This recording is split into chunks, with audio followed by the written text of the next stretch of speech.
చూడండి village mart అంట. ఎంతమందికి చెప్పినా ఇట్లాంటి నమ్మద్దు అని నమ్ముతానే ఉంటారు, పోగొట్టుకుంటూనే ఉంటారు. విలేజ్ మార్ట్ల పేరుతో 18 కోట్లకు టోకరా, బోర్డు తిప్పేసిన ప్రకృతి ఎంటర్ప్రైజెస్, జిల్లా మండల డీలర్షిప్ పేరిట వసూళ్లు, మేనేజర్ పోస్టుకు 5 లక్షల డిపాజిట్, నెలకు 1 లక్ష జీతం ఇస్తామంటూ దగా. తెలుగు రాష్ట్రాల్లో వందలాది మంది బాధితులు. CCSలో 250 మంది ఫిర్యాదు చేశారంటండి.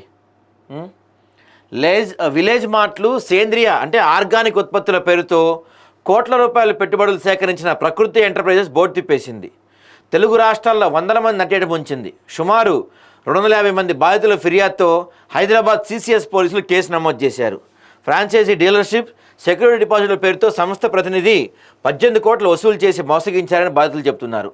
నూలూరు రాంప్రసాద్ అనే వ్యక్తి నెల్లూరు కేంద్రంగా ప్రకృతి ఎంటర్ప్రైజెస్ను ప్రారంభించాడు. దానికి CEOగా చెప్పుకుంటూ తెలుగు రాష్ట్రాల్లోని ప్రతి గ్రామానికి చేరువ కావటం, అధిక నాణ్యత గల వస్తువులు ఉత్పత్తి చేయడమే లక్ష్యం అంటూ వివిధ మాధ్యమాల ద్వారా ప్రచారం పొందాడు. తమ సంస్థలో పెట్టుబడి పెడితే అధిక రాబడి, ఆర్థిక భద్రతను నమ్మించాడు. ఈ సంస్థకు డైరెక్టర్లుగా షేక్ జాఫర్ సాదిక్, మునుబోలు సురేష్, రాజాపురం శ్రీనాథ్ రెడ్డి ఉన్నారు. వీరితో పాటు పదుల సంఖ్యలో ఉద్యోగాల్లో పనిచేస్తూ పెట్టుబడులు రాబట్టారు. జిల్లా డీలర్షిప్కి 5 లక్షల నుంచి 10 లక్షలు, మండల డీలర్షిప్కి 2.5 లక్షలు, ప్రకృతి విలేజ్ సూపర్ మార్కెట్ స్కీమ్ కింద సెక్యూరిటీ డిపాజిట్గా 4 నుంచి 5 లక్షలు అంట.